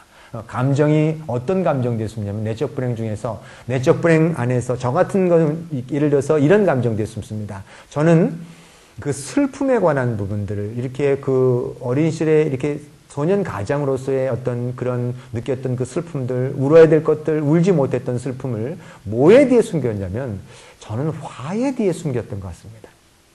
그래서 화를 낼 때는, 뭔가 화가 나면 폭발적으로 화가 날 때는 그 울음, 내가 느껴야 됐던 그 어떤 슬픔이라든가 안에 있었던 그 이런 부분들, 예를 들어서 뭐 이렇게 그 안에 있는 고통들을 그걸 안 느껴도 되거든요. 화날 때는 내가 뭔가 힘이 있는 것처럼 이렇게 확 그렇게 느껴집니다. 물론 화라는 것 자체는요, 건강한 화가 있습니다. 건강한 화라는 것은 나 자신이 다른 사람한테 짓밟히는 것을 그렇지 않기 위해서, 그래서 자신을 방어하기 위한 것이 정당한 화인데, 화가 경로가 될 때는 어떻게 보면 내적 불행을 숨겼다라고 보셔야 됩니다. 이건 뭐냐면, 경로는 화라는 감정이 그 안에, 불행 안에 있는 그 수침 안에 잡혀서 이것이 누적됐다가 참았다가 폭발하는 과정이 그게 경로입니다. 그리고 어떤 사람들은요, 이 불행을 뭐 뒤에 숨기냐면은 웃음 뒤에 숨습니다. 웃음. 그분은 항상 웃습니다. 그 사람들이 볼 땐 참 인상이 좋습니다. 근데 그 웃음 안에 가만 보면은 슬퍼도 웃고 화가 나도 웃고 뭘 해도 웃습니다. 그런 사람들은요, 어머님 장례식장 가서도 웃고 있습니다. 왜냐하면 내가 웃었을 때 다른 사람들이 인정해주고 사랑해줬기 때문에, 내 자신의 불행을 안 봐도 됐기 때문에 항상 웃는 거 있죠. 이거는요, 얼굴 근육조차도 웃음에 딱 이렇게 고정되어 있기 때문에 그런 면에서 이렇게 항상 웃게 되는 어떤 그런 과정들이 있습니다. 제 생각에는 음식 뒤에 숨습니다. 음식 뒤에 숨는다는 것은 이렇게 뭔가 불행이 올라올 때마다 먹습니다. 불행이 올라올 때마다 이렇게 먹을 때만큼 욕구가 채워지니까 그걸 억누를 수도 있고 그걸 잊어버릴 수 있는, 그래서 예를 들어서 섭식장애를 일으킨다든가 아니면 그런 부분들, 음식에 관한 여러 가지. 음식은 어떻게 보면 감정일 수도 있고요. 책 뒤에도 숨습니다. 책은 뭐냐면 전혀 감정을 일으키지 않는 책을 보고, 제 생각에는 이성뒤에도 숨습니다. 이성뒤라기보다는 어떻게 보면은 지성뒤에 숨는다 그럴까요? 감정을 전혀 느끼지 않기 위해서 어떤 경우에는요, 예를 들어서 항상 이 꼬투리 잡고 저 꼬투리 잡고 하루 생각이 굉장히 많고요. 그 다음에 이 감정을 느낄 수 피할 수 있는 방법, 생각을 계속 해내면은 그때는 내 올라오는 감정, 이 불행한 감정들을 느끼지 않아도 되기 때문에 따라서 아주 논리적이고 따지되 그 논리적인 것 안에는 뭐가 없냐면은 들어가는 감정 자체가 전혀 배제된 그런 상황, 또 많이 숨을 수 있습니다. 성뒤에도 숨을 수 있고 뭐 여러 가지 다시 숨을 수 있습니다. 어떻든 간에 숨어서 한동안은 잘 지낼 수 있습니다. 그러나 언제까지 숨길 수는 없습니다. 이 내적 불행이 따지고 들어가면 굉장히 깊습니다. 근데 이걸 어떻게 할 것인가? 내가 지금 내적 불행은 있는데 아이는 키워야 되겠고 이거 어떻게 했으면 좋을까 싶은 생각이 드는데, 저는 이 내적 불행을 찾아내기 가장 좋은 시간이 언제냐면요, 저는 아이를 키울 때라고 생각합니다. 이전에는요, 내적 불행을 찾기 굉장히 어렵습니다. 오히려 내적 불행이 있으면요, 여행 다니면서 나 자신을 감출 수 있고, 그 다음에 뭐 자 자신을 들키지 않으려고 그러면 뭐 뭐든지 할 수 있습니다. 그런데 이거를 내적 불행이 나오는 시점이 언제냐면 더 이상 도망갈 수 없는 시점이 있습니다. 도망갈 수 없는 시점이라는 건 뭐냐면 결혼을 하고 아이를 낳았을 때는 더 이상 도망갈 수가 없습니다. 왜냐하면 그 아이에게 아이를 키우면서 아이를 키우는 게 너무너무 힘들어집니다. 사랑을 준다 그러지만 사랑을 줄 수가 없습니다. 그리고 아이가 하는 행동이 뭔지를 몰라요. 그리고 그 안에서 아이를 키우면서 굉장한 분노가 올라옵니다. 이 분노 자체가 이게 다른 사람들은 그냥 잘 키우는데 나는 왜 이렇게 분노가 올라올까? 웬걸요? 분노 감출 수 없어요. 왜냐면 내적 불행은 어린 시절에 겪었던 감정의 어떤 면에서 감정의 상처들이고 어린 시절의 내면의 그 상처들을 이렇게 상처받은 내면의 아이에 관한 부분들입니다. 그런데 어린아이를 낳아놓고 어린아이가 성장해 가는 과정 속에서 나는 다시 내가 겪었던 어린 시절을 그 아이의 성장과 더불어 나는 다시 겪어야 됩니다. 이전에는 숨을 수 있었지만 내가 1살 때, 아이가 1살 때 성장하면서 보이는 모습이 나의 1살 때 그 모습을 그대로 비춰주게 돼 있습니다. 나는 울면서도 참았는데, 그러면서 참아서 나는 이렇게 해주려고 그러는데 얘는 운단 말입니다. 그럼 누가 화가 나냐면 내 내면의 아이가 막 미치도록 화가 나서 견딜 수가 없습니다. 그래서 나도 모르게 나는 절대 내가 애를 때리지 않겠다. 우리 부모처럼 안 키우겠다라고 하는데 그런데도 때리게 됩니다. 매 맞아 본 사람만이 때리는 겁니다. 야단 맞은 사람만 야단 치는 거예요. 맞아보지 않은 사람은 안 칩니다. 도저히 참을 수 없는 그 상황이 됐을 때 비로소 이게 왜 이렇게 내가 내 자신의 의지로서 내 한계로서 할 수 없다라고 어떻게 보면 마지막까지 해보다가 이제는 더 이상 할 수 없을 때에 비로소 뭐냐면 결국 나 자신에 관한 부분에 무엇이 지금 잘못됐는가를 찾게 되고 그러면서 내적 불행에 대한 어떤 치유에 관한 부분들을 시작하죠. 저는요, 내적 불행에 관한 부분들은 사실은 어디서부터 시작되냐면은 내적 불행의 인정서부터 시작돼야 된다고 봅니다. 제가 내적 불행이 없었다라고 얘기했을 때는 저는요, 그거 찾을 수도 없었습니다. 그런데 나에게 내적 불행이 있겠구나라고 인정할 그때서부터 저는 그것이 무엇인가를 찾아 들어가기 시작했다라는 거죠. 이제 내적 불행에 관한 치유는요, 책임의 소재를 분명히 하셔야 됩니다. 어떻게 하셔야 되냐면, 과연 나의 내적 불행에 관한 부분들, 나 자신이 이렇게, 나 자신을 수치롭게 생각하고, 나 자신에 대해서 이렇게 초라하게 생각하고, 이런 부분들에 관한 책임이 과연 누구에게 있는가에 관한 부분들에 관한 부분들을 명쾌하셔야 됩니다. 이건 무슨 얘기죠? 저는 이 내적 불행을 가릴 수 있는 가장 큰, 어떻게 보면 보호막이, 첫 번째 1차로 방어하는 막이 우상화입니다. 부모에 대한 우상화입니다. 그래도 우리 부모가 나를 이렇게 키웠는데, 나는 이렇게 키워서, 그죠? 그런데 내가 어떻게 부모를 비난할 수 있나? 저는 부모한테 비난하라는 얘기 아닙니다. 책임의 소재를 분명히 하라는 거죠. 나에게 준 불행에 관한 부분들을 누가 주었는가에 관한 부분들. 이것은 무슨 얘기냐면, 우리가 법정에서 책임을 분명히 안 하면, 우리는 용서를 할 수가 없습니다. 이 잘못이 누구 있는가? 결국 뭐냐면 부모의 잘못이 아니고 나의 잘못이라고 인정하는 한 나는 끊임없이 나 자신을 자책하고 나 자신을 괴롭힐 수밖에 없습니다. 우리 부모가 우리를 어린 시절에 키운 건 부모의 책임이지 우리의 책임은 아닙니다. 다만 명쾌하게 하셔야 될 건 뭐냐면 내 아이를 키우는 책임은 내 책임입니다. 이거를 우리가 책임을 회피해서는 안 된다는 거죠. 부모에 관한 우상화에 관한 부분들을 먼저 깨야 됩니다. 부모가 왜 나에게 그런 것을 했는가에 관한 부분들, 그런 부분들을 분명히 밝혀서 이것이 나의 잘못이 아니구나 라는 부분들을 아셔야 된다는 거죠. 그런데 이거를요, 머릿속에서는 절대 부모를 어떻게 얘기할 수 없습니다. 부모가 이렇게 오면은, 그걸 알면은 내가 어떻게 부모를, 나를 그렇게 힘들게 키워줬는데, 부모가 다 꼬부라지도록 이렇게 키웠는데, 어떻게 내가 그렇게 할 수 있는가, 그렇게 할 수 없습니다.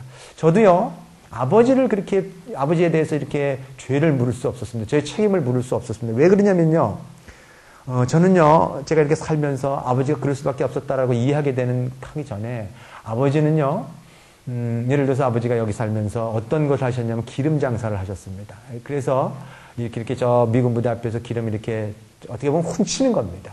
훔쳐서 팔면서 우리를 먹여 살리기 위해서. 근데 겨울날 그 기름을 이렇게 추운데 기름을 이렇게 가져오다가 10손가락이 다 이렇게 동상에 걸려버렸습니다.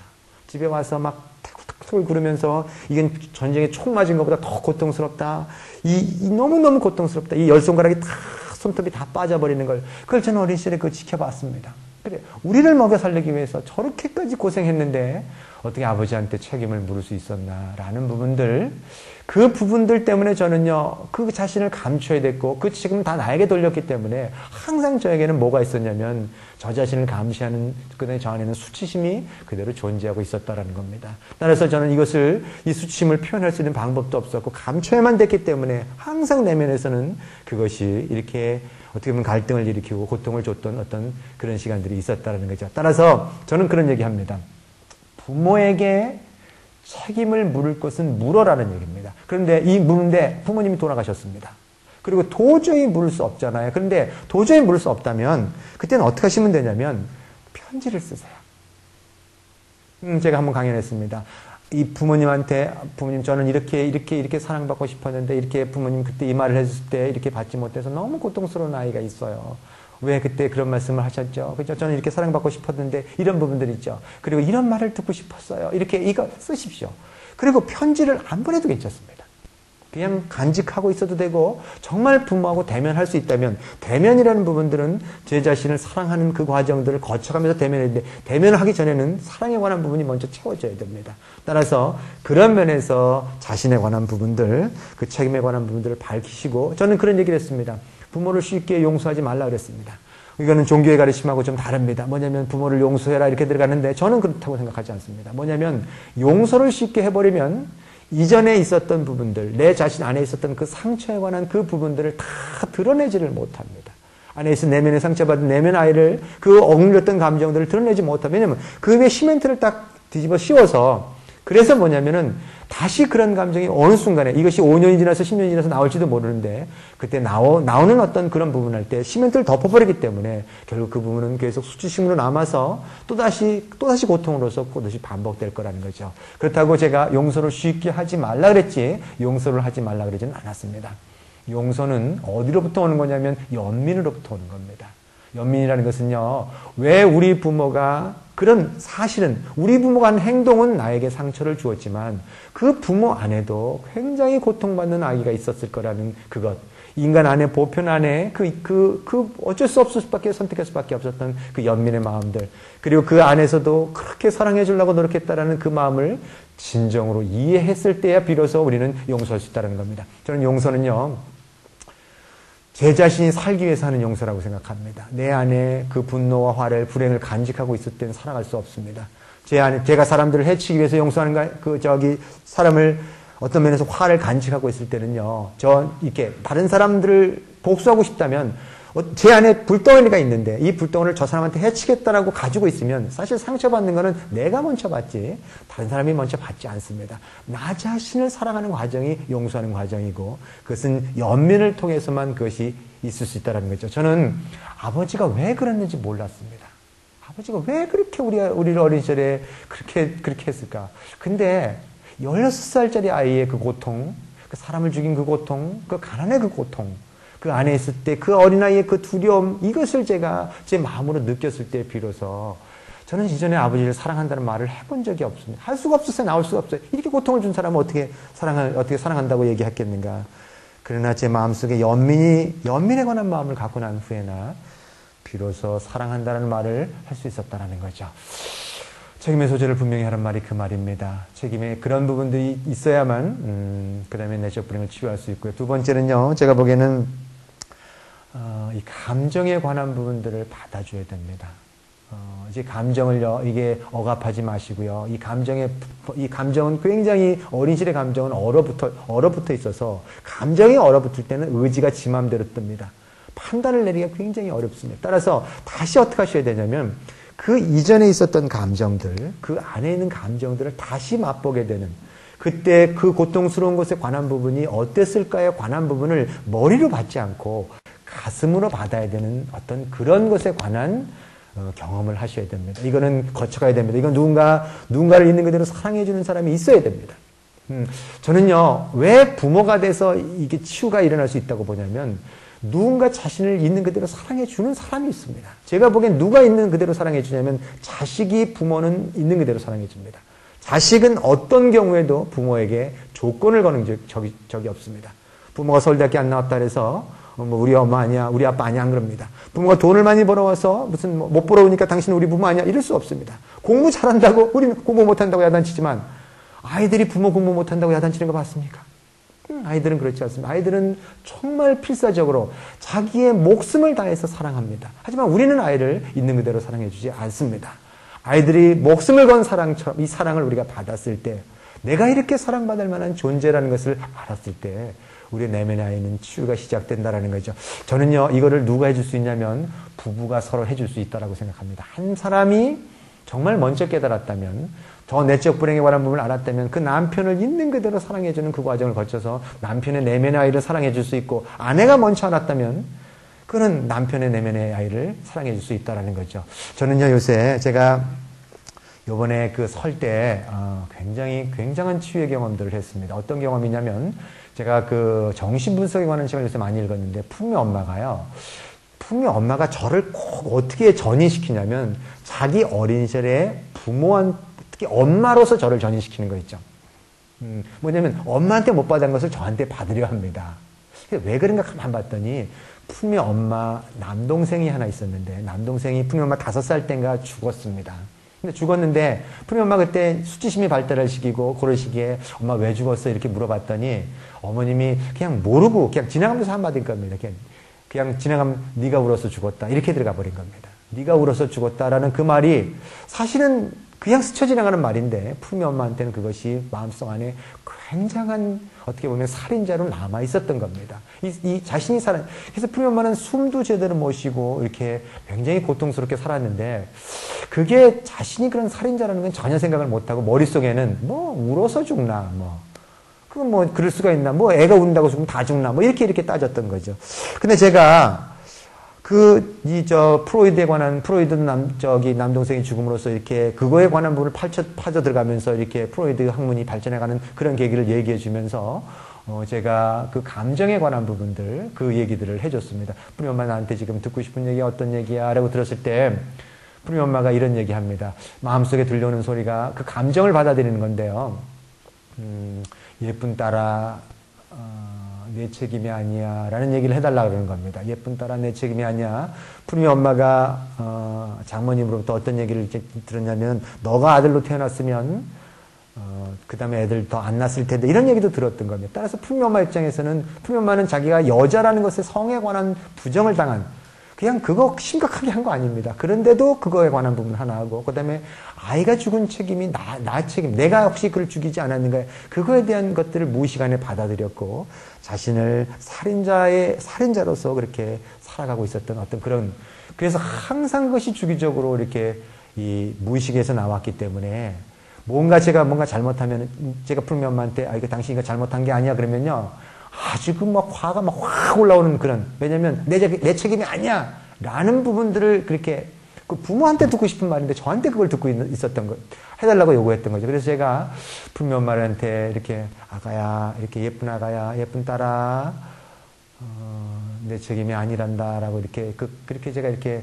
얘기를 해줬습니다. 참 어떻게 보면 쇼하고 어떻게 보면 웃기는 얘기 같은데 뭐 남들이 보면 소꿉장난 하는 것 같은데요. 아닙니다. 분명 엄마 그거 있다가 머리는 아무렇지 않은데도요 누워서 그냥 통곡합니다. 그냥 눈물 좀 확 흘리고 예쁜 딸아 내 책임이 아니야. 그러면 또 확 울고 그거를요 설 땐 그냥 깔아줬다가 또 울고 깔아줬다 울고. 근데 참 희한한 현상이요. 그때 그 숨도 쉬지 못했던 그 현상들이 그렇게 울고 난 다음에 그날 저녁에 우리 엄마 숨을 쉬기 시작합니다. 숨을 깊이 쉬습니다. 그리고 목도 아팠던 거, 머리가 아팠던 것들이 이렇게 사라져가는 경험. 우리 엄마가 굉장히 불안이 많아서 제가 그런 얘기 했습니다. 공황장애가 있었다고. 그때까지 공황장애 약을 먹었는데 설 지나고 난 다음에 제가 그렇게 감정을 받아들이는 그렇다 예쁜 딸은 너 잘못이 아니라는 걸 받아들이는 그 과정을 거쳐 난 다음에 지금까지 약을 먹지 않습니다. 그리고 잠도 푹 편안하게 잡니다. 무슨 얘기죠? 무의식 안에 살인자로서 남았던 부분들이 그 감정에 관한 부분들이 통합이 일어나면서 무의식 안에서 더 이상 있지 않고 내가 그런 살인자로 살았다는 것을 의식이 알므로써 이제 그 무의식이 더 이상 힘을 쓰지 않는 그림자로서 남는 것이 아니라 의식 안에 통합되어 올라옴으로써 살인자에 관한 부분을 면하는 그 과정 속에 그 불행이 치유되더라는 거죠. 저는요, 저도 그걸 한번 해봤습니다. 제가 제 자신을 치유해주는 과정들, 제가 운전을 하면서 아가야, 이런 거 있죠. 이렇게 무슨, 내 책임이 아니야. 그럴 땐 저한테 감동이 안 옵니다. 근데 어떤 때 감동이 오냐면요, 운전을 하면서, 아가야, 이제 너는 너를 다시는 버리지 않을 거야. 이러면 운전하다 저 눈물이 나옵니다. 제가 운전하면서도, 아가야, 널 다시는 버리지 않을 거야. 이 말. 그래서 제가 푸른 엄마한테도, 아가야, 너는 다시 버리지 않을 거야. 이런 부분들을 해달라 그럽니다. 다시 어린 시절로 내려가야 됩니다. 저는 소년 가정이라 어린 시절에 관한 부분들 경험을 못했습니다. 그래서 푸른 엄마는 저를 항상 엉덩이를 두들겨주면서 아가야, 예쁜 아가야. 그럼 제가 예. 푸른 아빠가 exit하면 사람들 되게 웃을 겁니다. 하지만 치유의 과정입니다. 이것은 뭐냐면 경험하지 못했던 부분들을 다시 경험해주는 어떤 그런 과정들을. 자, 얘기가 길어지는데요. 또 한 가지는요, 저는 이 경험을 회피해서는 안 된다고 생각합니다. 이 고통을 받아들여야 할 때만 그것이 가능하더라는 거죠. 저는요, 제 자신의 수치심을 감췄습니다. 이제는 감췄습니다. 그래서 제 내면에 항상 뭐가 있었냐면 감시자가 있었습니다. 근데 제가 이 감정, 이 수치심을 제가 받아들였다. 이 받아들이는 게 머리로 받아들이는 게 아니라 몸으로 통과해야 되는 그 과정을 거쳤다고. 제가 이거를 거친 것은 작년 7월 8일입니다. 제가 전국에 계신 푸사모 회원님들한테 무릎 꿇고 사죄했던 시간들이 있습니다. 그 시간들, 저 그때 같이 모든 회원님과 함께 통곡했던 그 시간. 저는요, 제가 그때 사죄한다는 것은 이 사과에 관한 부분, 사람들이 저보고 용기 있다 그럽니다. 왜냐면 그거 정말 사람들 앞한테 제가 잘못했습니다. 이거 하는 거요. 너무 고통스러운 겁니다. 아마 그때 저를 봤던 사람은 제 얼굴이 해골처럼 느껴졌을 겁니다. 66kg의 몸에. 저는요, 그 고통을 피할 수만 있었다면 오히려 죽는 게 더 나을 것 같은 그런 느낌. 제 안에 있는 이 수치심을 그대로 인정하고 받아들이는, 왜냐면 제 자신이 다 무너질 것 같은 그 고통이 있었습니다. 사람들한테 내가 푸른 아빠가 이런 사람이다라는 것을 보여줬을 때, 내가 그 수치심이 이렇게 보여지면 저 사람이 나를 어떻게 평가할까라는 것에 관한, 그것은 내 자신의 내면의 수치심을 드러낸다라는, 불행을 드러낸다는 것 자체가요. 근데요, 참 희한한 일이 뭐냐면, 그때 너무너무 통곡하고 많이 울었습니다. 그 이후에도 울었고, 이 운다라는 얘기는 슬픔은, 이렇게 운다라는 것은 그 내면의 불행을 치유할 수 있는 힘이 있습니다. 근데 울고 난 다음에 뭐가 사라졌냐면, 제 내면의 감시자가 사라졌습니다.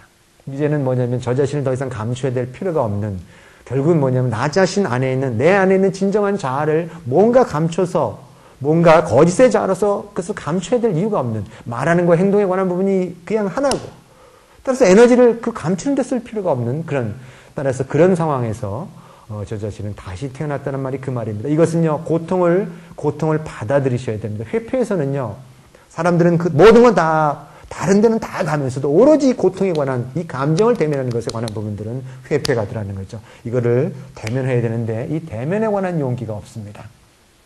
저는 제가 요새 무슨 푸르미 워크샵이라든가 아니면 배려 워크샵 하는 이유가 있습니다. 푸르미 워크샵, 푸르미 성장 코칭 같은 걸 하는 이유가 뭐냐면 푸르미닷컴에서는요, 이 공동체가 있습니다.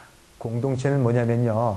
누가 자신에 관한 그 수치심을 고백해도 그건 당신의 잘못이 아니다 라고 그대로 인정해주는 여러 사람의 공동체가 있을 때 정말 안에 있는 것을 털어놓고 표현해낼 수 있습니다. 모든 비밀은 보장됩니다. 그러나 그것을 털어놓은 경험, 어린 시절에 자신이 느꼈던 그 수치심을 다시 경험하면서 그것이 너 잘못이 아니라는 것에 관한 부분을 다른 사람한테 털어놓고 다른 사람부터 받는 어떤 그런 부분들에 관한 그대로의 공감, 그대로의 어떤 인정에 관한 부분을 겪는 사람은요, 다시 태어납니다. 여기는 공동체가 있어야 되고, 그래서 뭐 해야 되냐면 누군가, 나중에 그런 고통을 가져도 누군가 있는 그대로 사랑해 줄 수 있는 사람, 이 사람은 훈련된 사람이어야 됩니다. 만일 내적 불행에 관한 치유를 할 때 어떤 사람은 내적 불행을 치유하러 들어가는데 그 내적 불행을 어떻게 보면 지도자로서 뭔가 그 사람의 내적 불행을 치유해 줄 수 있는 사람이 건강하지 못하면 그 사람조차도 내적 불행을 극복하지 못했는데 내적 불행을 치유해 준다고 얘기하면 그 사람은요, 다른 사람 내적 불행을 치유할 때 그 사람한테는 신적인 힘이 생깁니다. 뭐냐면 상담하러 온 사람들, 날 치유해달라고 온 사람들은요, 상담자에게 있어서 상담자는 그 사람을 지배할 수 있는 그 신적인 권력을 갖습니다.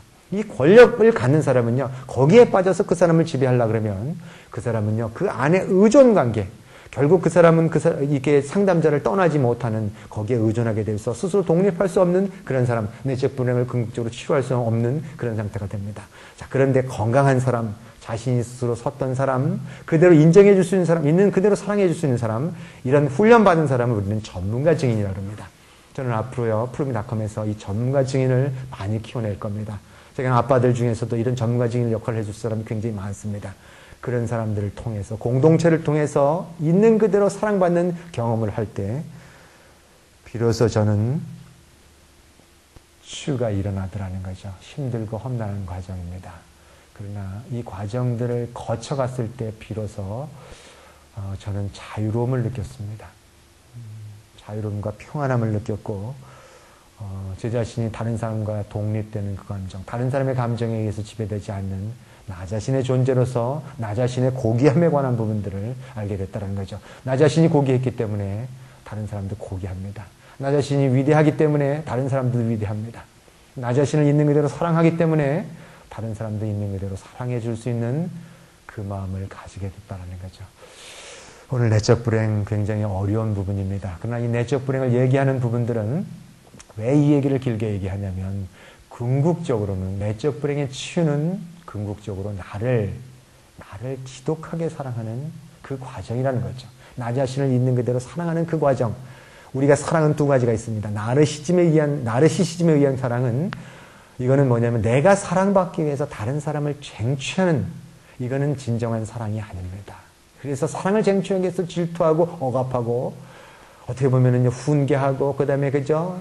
이 사람들을 폭력적으로 대하고 이런 이 모든 부분들은 나르시시즘이 내가 나를 진정으로 사랑하지 못했기 때문에 그래서 그렇게 사랑을 쟁취하는 과정이고 우리가 내적 불행을 치유하면서 얻을 수 있는 궁극적인 것은 내가 나 자신을 그대로 사랑해 줌으로써 나의 고유함, 나의 존재, 그죠? 나의 위대함, 나의 특별함, 그것들을 내가 받아들이는 그 과정. 저는 이 과정이 나중에는 어디로 갈 수밖에 없냐면 다른 사람으로 갈 수밖에 없다라고 얘기합니다. 제가 종교적으로 예를 들어서 성경에 종교적인 어떤 편견이 있는 거 아닙니다. 성경에 내 이웃을 내 몸처럼 사랑하라는 거, 내 이웃을 내 몸처럼, 방점이 내 몸에 있습니다. 나 자신을 사랑하는 만큼 내 이웃도 사랑하라는 뜻입니다. 따라서 먼저 이루어져야 될 것은 나 자신의 존재, 이기주의적인 것이 아닙니다. 나 자신 있는 그대로 사랑하는 것은 그 나르시즘하고 틀립니다. 나르시즘이 이기적입니다.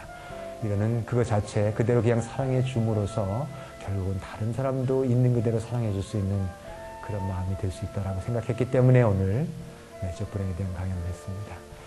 어려운 강연입니다. 들으시나 고생 많이 하셨습니다. 이것으로 모든 걸 마치겠습니다. 고맙습니다.